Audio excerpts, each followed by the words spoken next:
Hello and welcome, everyone. My name's Janice, and thanks for joining our daily meditation series at Sangha Live. So happy to get to join you this morning. Caverly Morgan is the meditation teacher who's been leading the series, and I'm going to just take a few minutes to introduce her, as well as share a little bit more about the Sangha Live platform. I love Sangha Live's mission statement. Their mission is to bring wisdom and compassion into the world to reach as many people who are interested in waking up together, regardless of who they are. I think that's such a beautiful mission, and it actually ties so beautifully to Caverly Morgan's own passion of spreading these teachings of awakening, of personal and collective transformation. So Sangha Live is an online platform that provides free classes, both in-depth and weekly sessions. And their network taps into meditation teachers, Buddhist teachers from all over the world. This is all possible because of the generosity of the community. So there's a green button right underneath the screen that says offer donation, Donna. Please consider supporting financially if you have the means. Your gift can support the tech in the background, the platform, the teachers. It takes a lot of work behind the scenes to put this on. And so any donation just is what makes that possible, makes that mission of getting this to everyone, makes it happen. So please consider donating at any point. And please be very kind if that's not possible right now. That's the beauty of this platform. It's the support of the community that provides this to everyone. I do want to say, for those who've been coming on for the last week, I did just want to give a tech update. So Jake is one of those people working very hard in the background, and if you were with us yesterday, there have been some just tech issues in getting people on screen. So Caverly leads a 30-minute meditation, and then after that, it's kind of an open question and answer, and people can either type in questions or request to come on screen. And yesterday, that just function was not working. So the update is that Jake has been in touch with Crowdcast. Sangha Live's been working with this platform for 4 years, but as the world has transformed in the last few months to basically most things becoming virtual, Crowdcast has just been trying to keep up with that. So she's in touch with them, and it might take some time. So I would like to say that this platform works best with an updated browser. And usually Safari does not work well. So if you have the option to make sure that your browser is up to date and use something like Chrome or Firefox, that could support the tech behind the scenes. And let's see, just a couple of things to say about Caverly Morgan. She is a meditation teacher. She's been, part of her training, she spent 8 years in a silent Zen monastery. And she also is a nonprofit leader. She launched the nonprofit called Peace in Schools. And she's the creator of Presence Collective, which is a community of meditation teachers. She's also an author, releasing a children's book called A Children's Book About Mindfulness. And she is working on her own book right now, writing passionately and furiously as whenever she has the space. And the last thing I'll say is, she's just passionate about supporting people in their own journeys of awakening. And one of my favorite quotes of Caverly Morgan that I must have heard her say hundreds, if not thousands of times, is that which we are unconscious to silently governs us. So excited for you to get to share and practice with her today. And with that, I'm going to bring her on screen and turn it over to you, Caverly. Good morning, friends. Hi. I have a little stripe down the center of me. Let me just try to clean my camera lens there. Okay, better on my end. Hopefully good on yours. Hello, friends. I'm very glad to see you. Even though I can't see you, I feel you. I feel you. Thank you for the notes in the sidebar. That supports me in feeling you. And it's been such a delight, such a pleasure to practice in this way, to ground into this community of sincere and heartfelt practitioners. So thank you so much for your presence and for showing up in general. You know, not just showing up for these calls, but for your commitment to practice. I feel so clear that our world, especially right now, benefits from collective intention around practice, collective intention to be awake, to be free, to know truth. So thank you. If you're joining us for the first time, welcome. As you just heard, we will be trying to do the on-screen exchange thing again after the sit, which I'm about to begin. When we do that, know that there's no wrong question or comment to bring forward. I just love to get to have an exchange. And I will do my best to respond to questions in the Ask a Question box or the sidebar. I also track if there are questions I didn't get to, and I do want to acknowledge that there's a question from yesterday that will inform today's meditation. So I want to read it to the group before we begin. This is from John. What I struggle with, especially on Earth Day, is when we see our actions towards the earth as abuse. Is that not the conditioned mind? So John, thank you for that question. I'm going to speak to that during this meditation.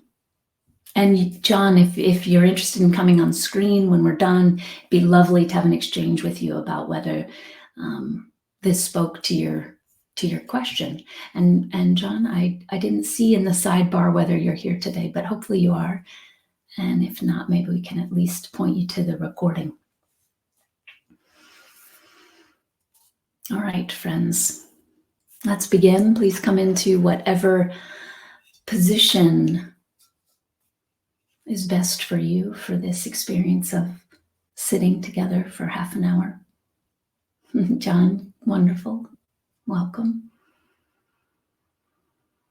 And thanks, just before I ring the bell, thanks to all those who showed up for the Wednesday night offering that happens through Presence Collective. Details about that if you want to join next Wednesday are on the caverlymorgan.org website. It's really lovely to have that happen through Zoom because it'll just allows me to have exchanges with folks who I otherwise haven't gotten to see. So again, thank you for being here.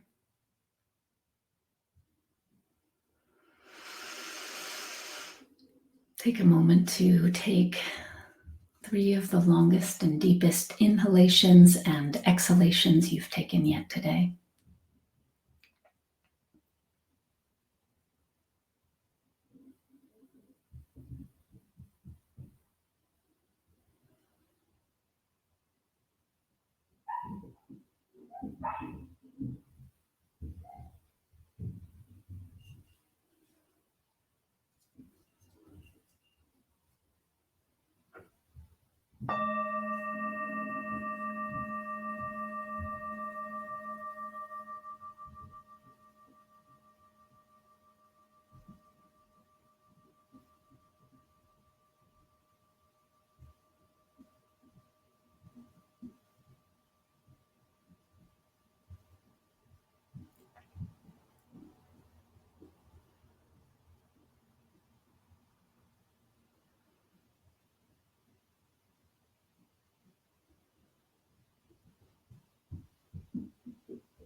Settle into this meditation quietly.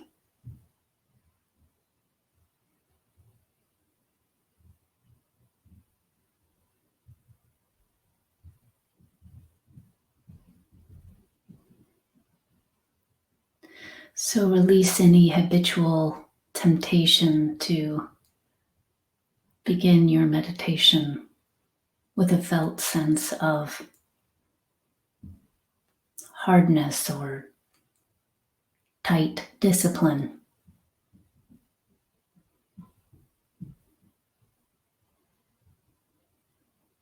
Just quietly settle into being.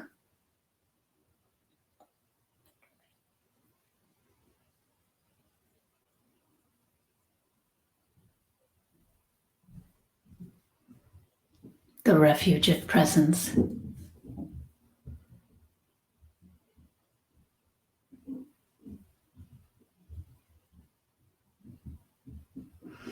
And if the attention is bouncing all over the place, that's not bad, it's not wrong, it's not a problem. Simply notice that and allow the anchor of sound or the breath or sensations to ground, to support the grounding of attention for this moment.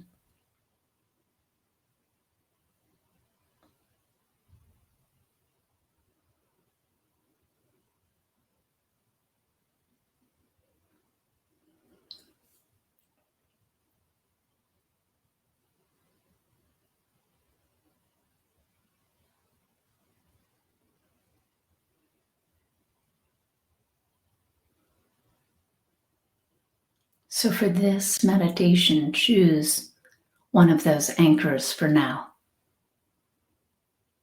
Either the anchor of the breath, the anchor of sounds around you, or the anchor of sensations in the body.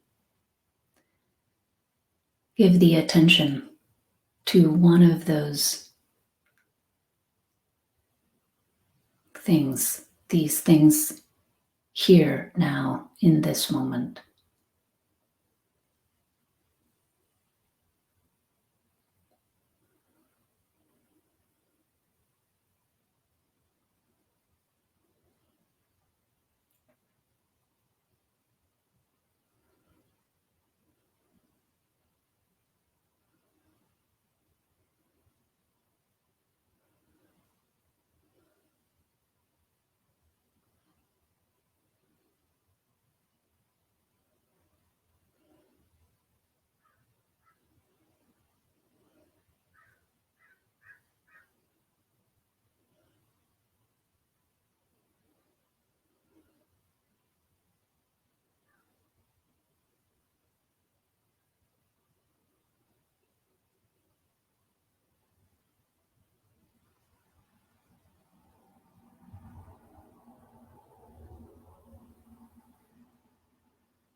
So you're turning the attention to one of these objects with great gentleness and quietness.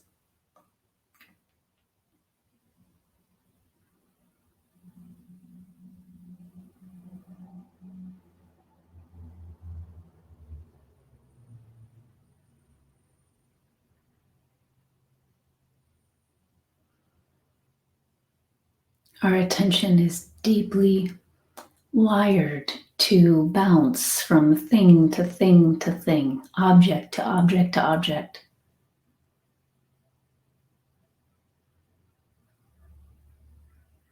We're turning it now consciously to one specific object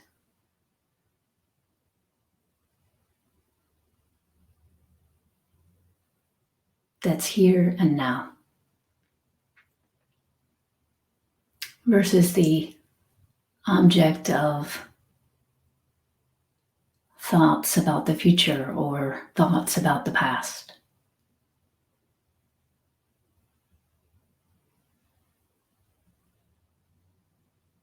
The truth is, those thoughts are only arising in one place now, but that's a different conversation.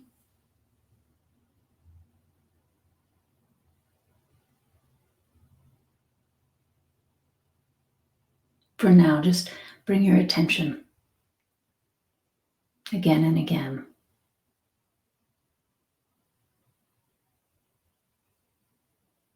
to something here and now.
Dr. Dan Siegel, a friend, colleague, supporter of peace in schools, who has this beautiful model called the Wheel of Awareness, while at work one day saw this image of a wheel, like picture an old style wagon wheel.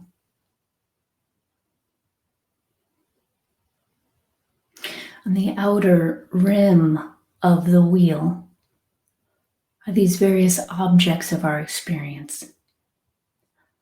Thoughts, emotions, all the things that we tend to give the attention to throughout the day.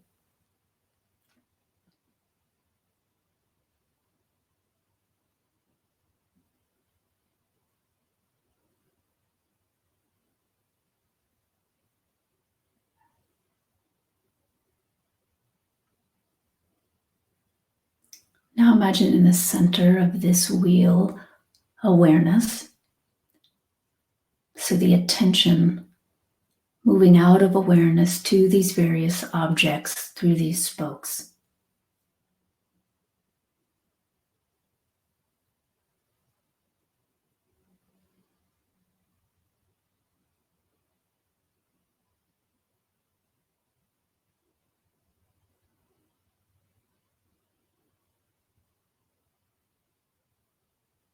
There are a few different ways you could speak to what's possible next. One would be that you could turn the tip of one of these spokes that's out on the outer hub back around and direct it to the center of the wheel.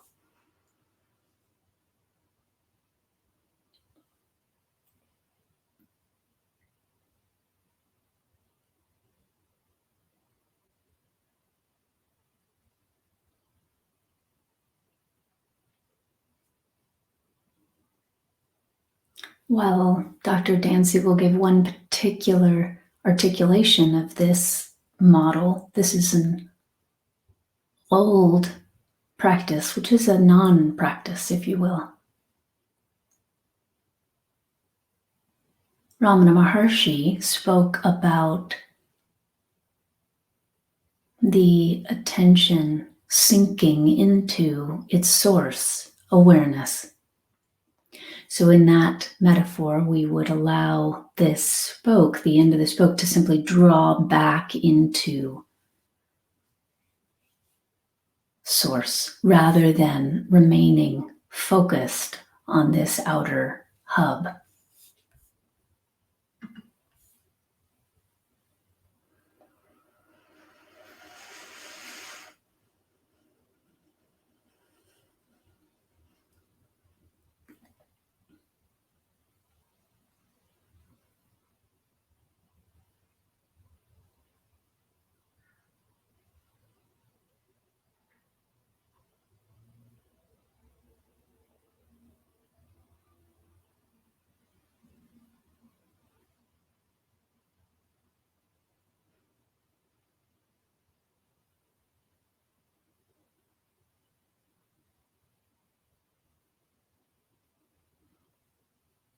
Allow your meditation to be an opportunity to be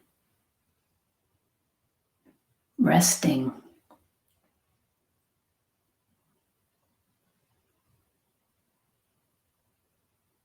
knowingly in the center.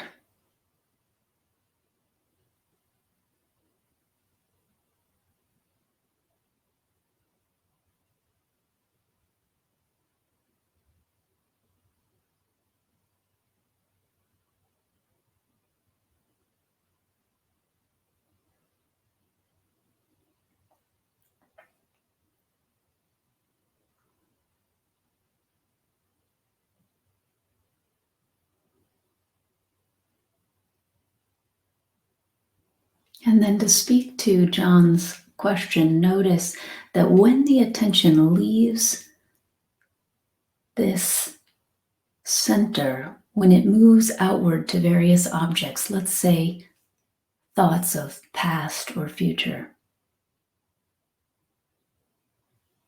the byproduct of that process is the felt sense that we are separate. The moment the attention is landing on the story of past and future worry and regret is the moment I'm identified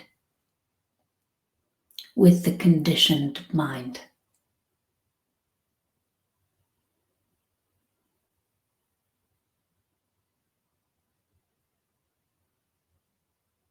Not bad, not wrong. That identification, though, the byproduct of that identification is suffering.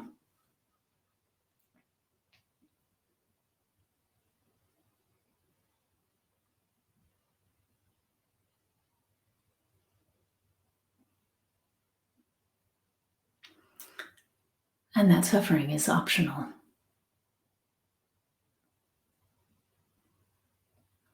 It's created.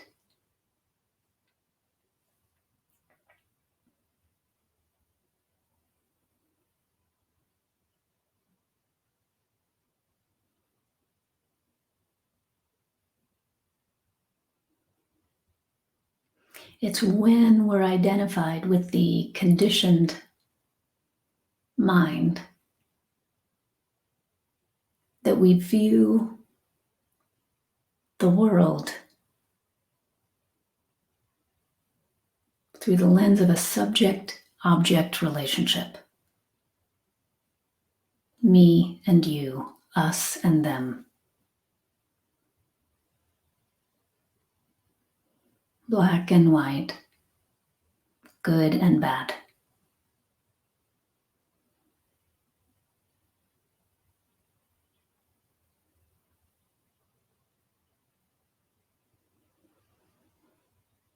this seat of separation, the seat in which we perceive separation.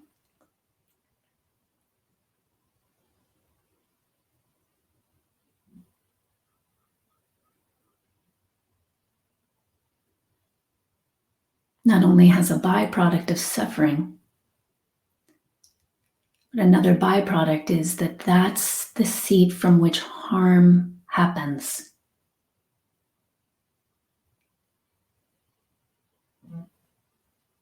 When we know our shared being,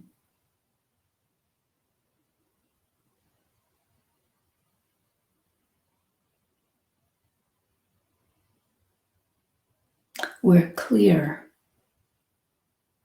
We have a direct experience of our oneness.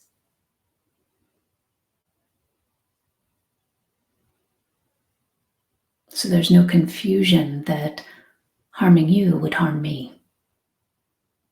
Harming me would harm you. There's not the same distinction between me and you.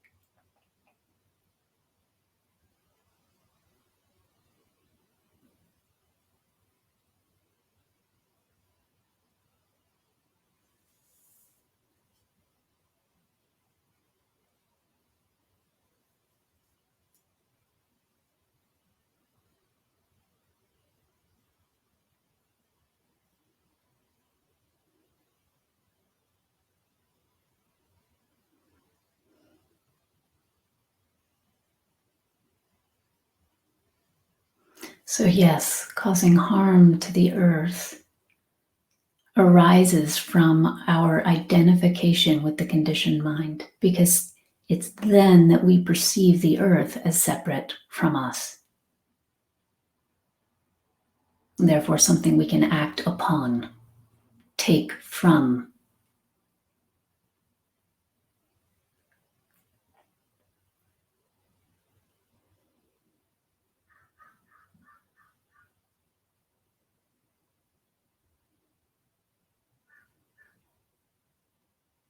From the clarity of presence. It's known that we are nature.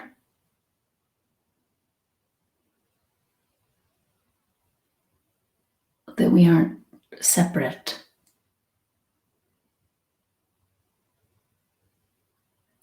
That nature doesn't belong to us as individual separate selves.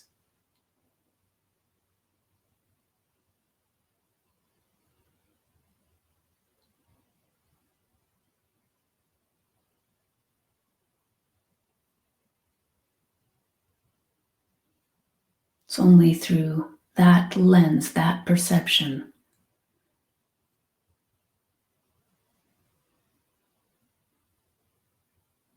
that we could harm.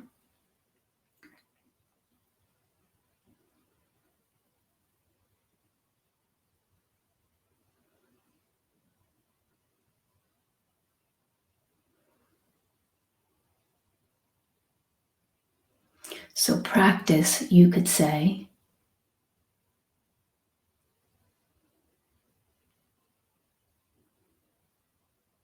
is the healing of distortion,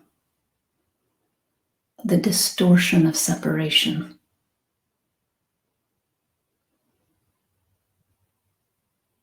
And in the same way that when we are identified with the conditioned mind, perceiving ourselves as separate, the byproduct is often harm or suffering. When we recognize ourselves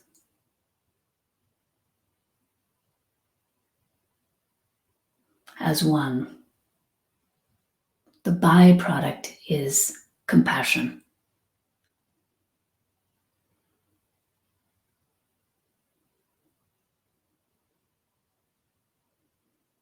For what happens to you happens to me.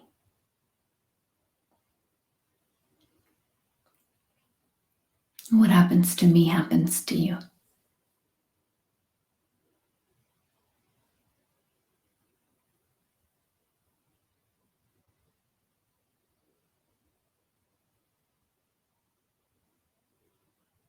So free the attention from these objects,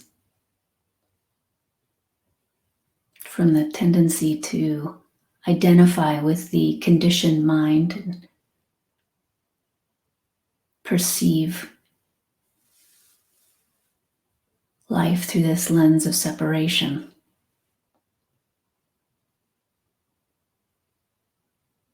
Free the attention to rest,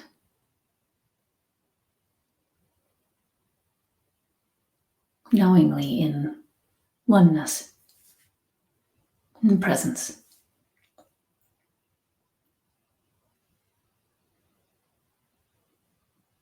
In clarity.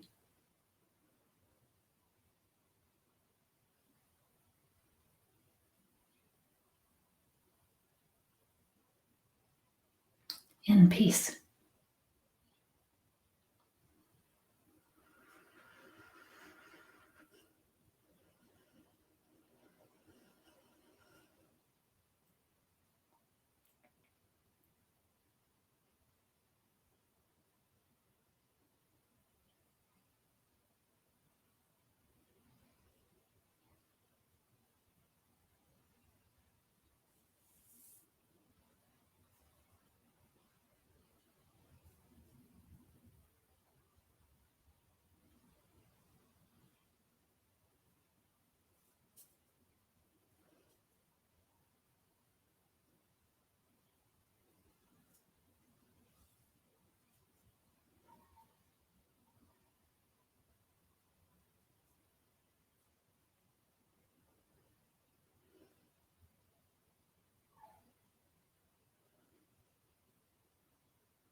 Thank you, friends. Before I continue, a reminder to use the donate button right below me, please. Offer donation, Donna, if you are in a position to do so. We can't continue to offer these teachings without it, so please support if you can. Muffy, thank you from San Francisco. Feeling as one. Lovely. Lovely.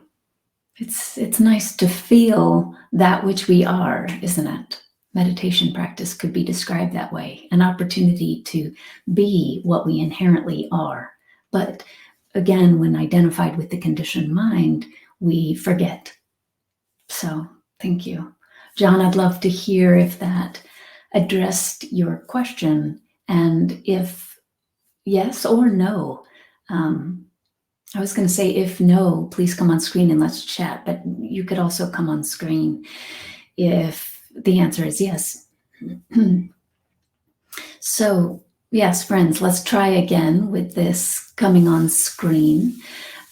Please just write in the sidebar, or you could put down in the question box below. I think sidebar would be easiest, actually, for Janice to see that you would like to come on. So please just type something in there. It's wonderful, John. So still wrestling with this. Clearly, so is Crowdcast. So no worries, but let's try to make that happen. Thank you, Janice, for looking into inviting John onto the screen.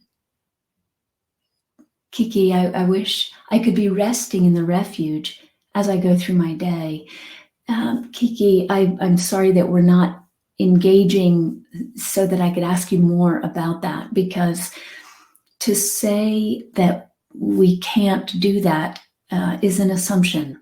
We absolutely can move through our day resting in that refuge. It is the case that it has a different felt experience, though. For example, as I move through my day, I do give my attention to planning things. I'll be teaching through Sangha Live on May 3rd, one of the Sunday calls. I needed to give it a title and a write-up. That's an activity that was part of my workday recently. But to engage in activity from the recognition of who we are is absolutely possible.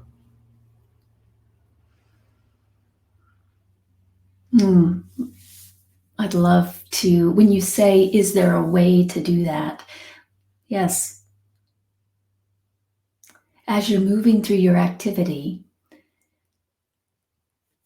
give the attention, allow the attention periodically as it arises to rest back in this awareness, rather than staying outside, and to use Dan Siegel's image, rather than staying outside on that hub.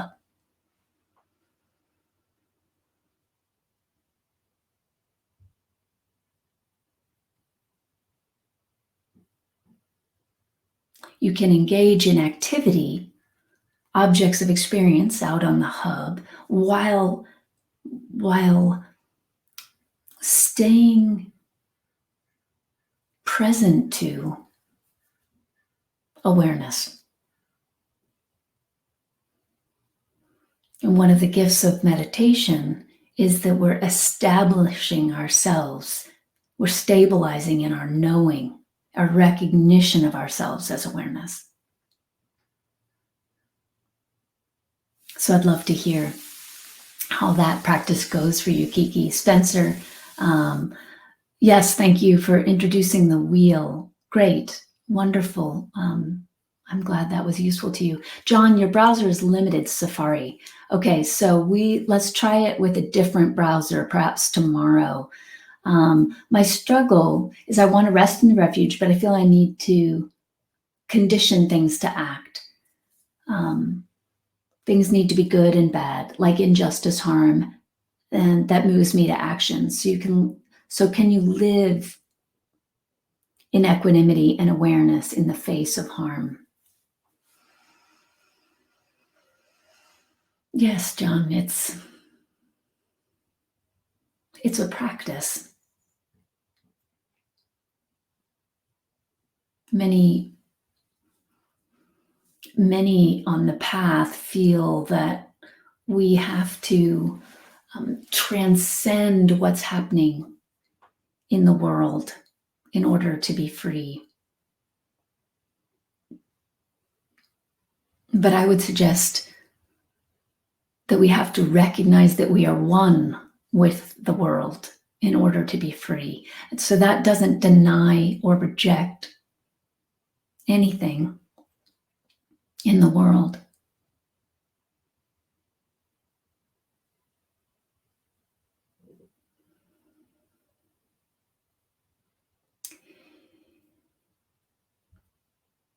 There's another way that you might appreciate viewing something like injustice. I like to think about injustice as breaches in the recognition of our shared being. And absolutely, it's appropriate that a response to that breach arise for us. The question becomes, can I respond from the recognition of oneness rather than reacting from the story that I am separate from you, and therefore you've caused harm, so now I need to cause harm to you? It's actually all about the process.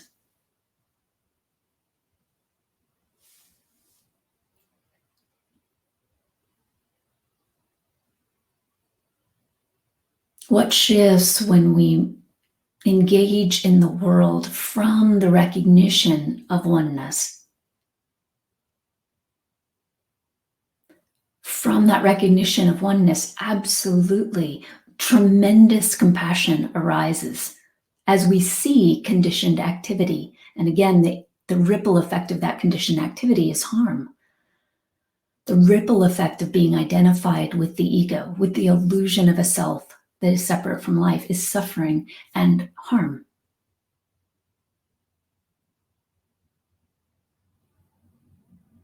So it's a myth of practice. It's a story that if we rested in the knowing of our oneness, we wouldn't be engaged. In my experience, due to the knowing of this oneness, that I feel compelled to engage, to express my understanding that we are a we. That it isn't I versus you, I in relationship to you.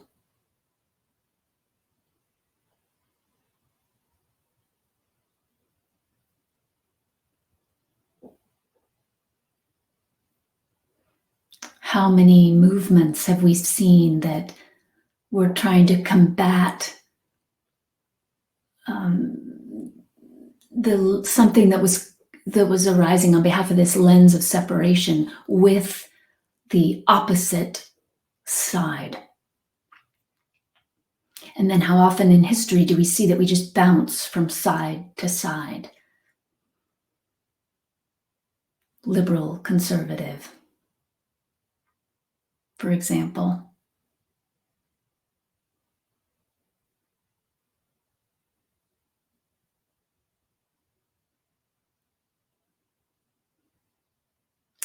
Rupert Spira said, in order to know our humanity, we must first know our divinity. The way I would say that in this context would be, in order to engage on the relative plane, we must know ourselves in the most absolute sense. in order to engage in a way that creates true change, not just the flipping from one side to another. Because the true change we all seek is an awakened world, not just simply shuffled policies. Shuffling policies is not a bad thing, but it's not the deepest change we seek. John, I look forward to hearing if that spoke to you.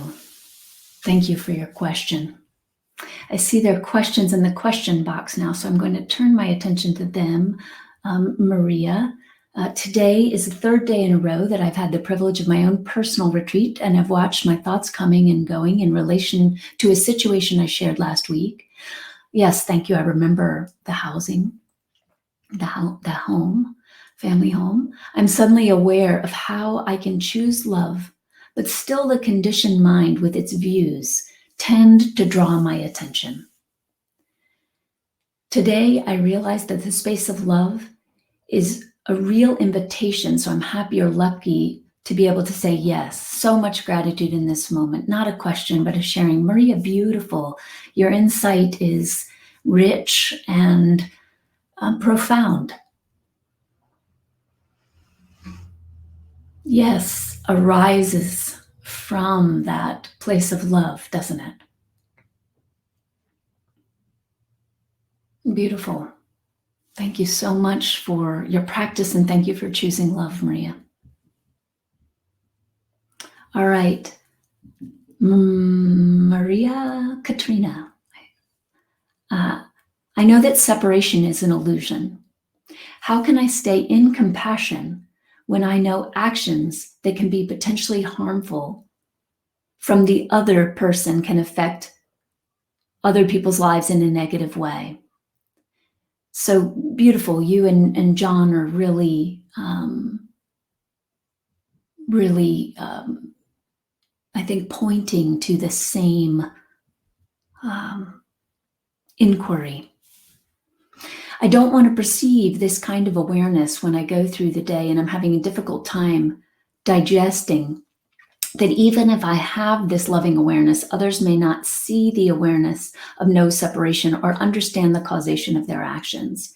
It's very difficult to watch other people not adhere to social distancing and suggested for the well-being of people around me. I look at the butterfly effect and I'm doing my best not to identify with the lens of separation.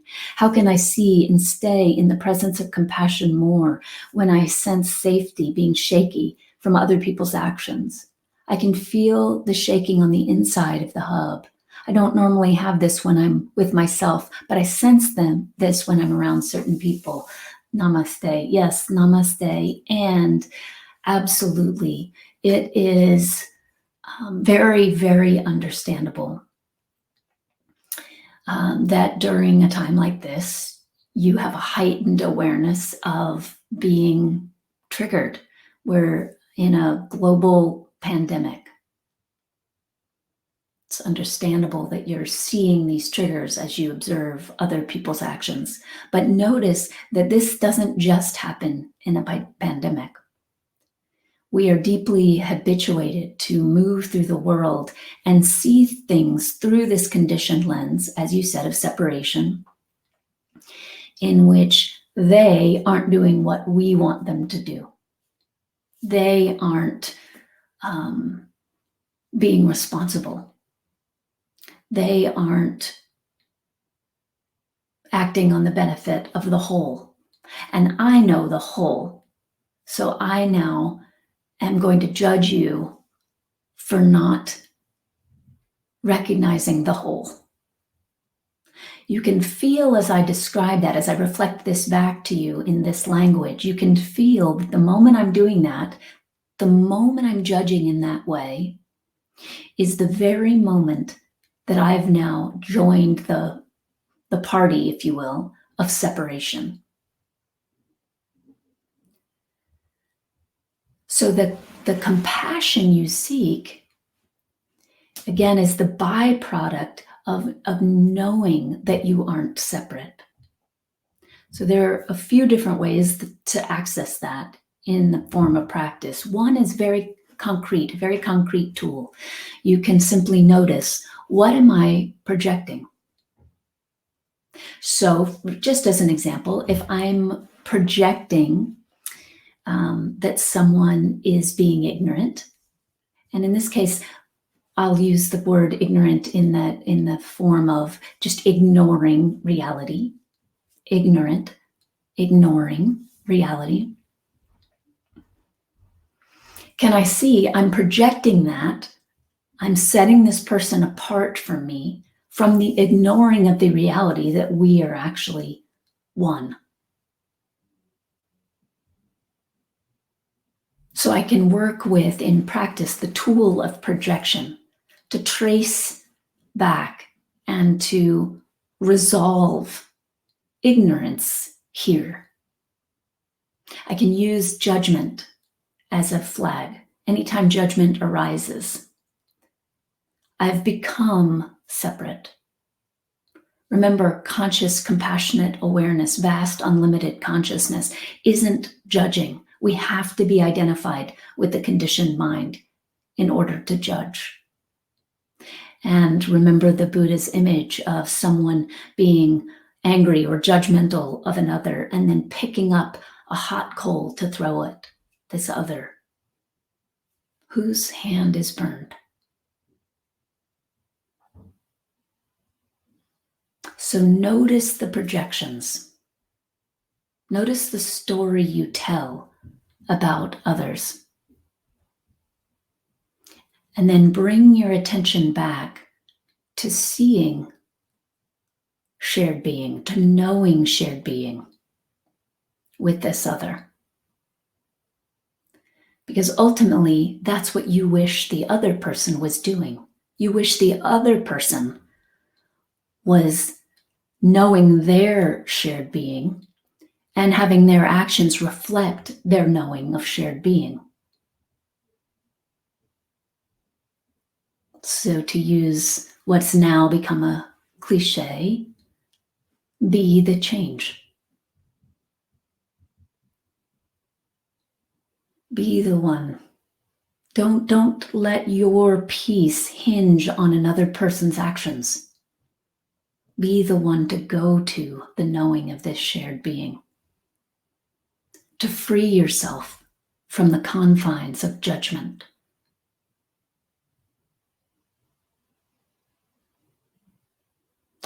I hope that spoke to you. I'd love to hear at another point in time if it did. Alice, I find sitting in presence so comforting. Why then do I habitually choose suffering?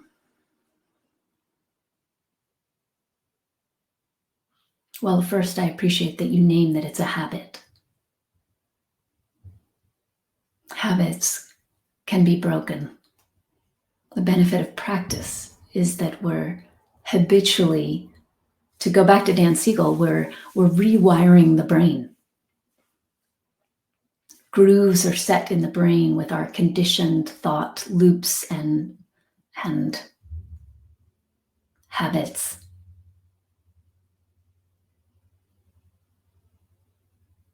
We're creating new grooves as we recognize ourselves again and again as presence.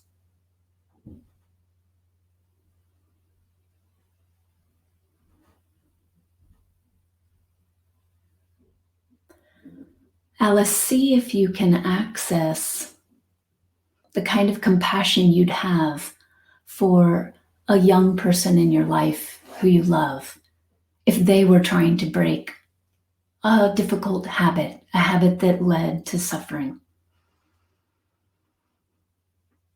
You'd be encouraging, you'd have patience. You'd want to remind them that the reward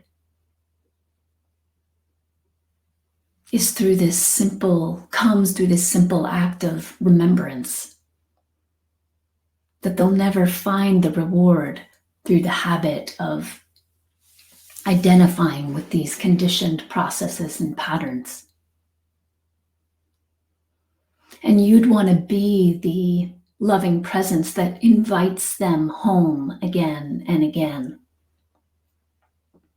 So Alice, I invite you to practice being that for Alice.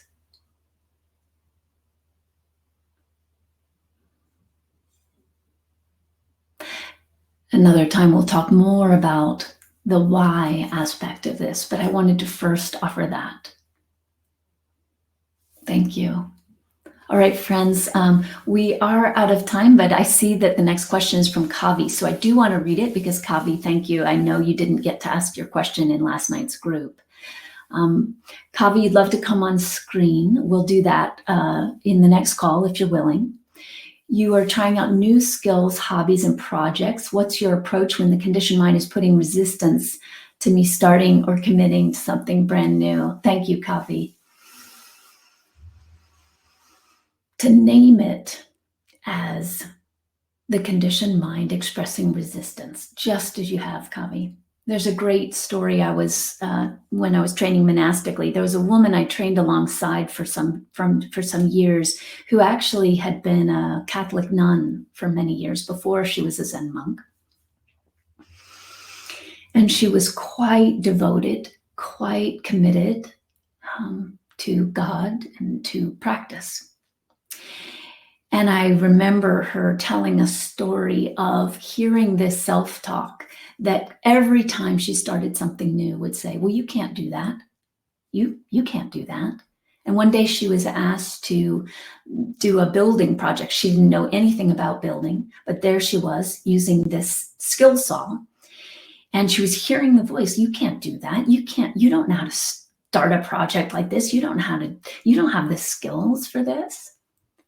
And she noticed as she cut through her first board ever using the skill saw, she had just completed the action of something she'd never done before and didn't think she could do. As she completed the action, she noticed the voice, you can't do this. And she paused and she said, I just did. So Kavi, question this voice, question the self-talk, question this dialogue and narrative that is constantly attempting to assess reality, quote unquote, but actually just asserting its story. It's not at all an assessment of reality. So in a sense, don't trust it, question it. You don't have to push it away, you don't have to get rid of it, but don't trust it. Don't let the voice of the conditioned mind be your guide. Let presence be the guide. Kavi, thank you. I'm glad we got to your question. Friends, I look forward to seeing you tomorrow. Tell your friends, the more the merrier. So appreciate this Sangha. And again, if you can donate to Sangha Live, if you haven't yet, please do. It lets us continue. So thank you. And I hope you have a lovely day or evening.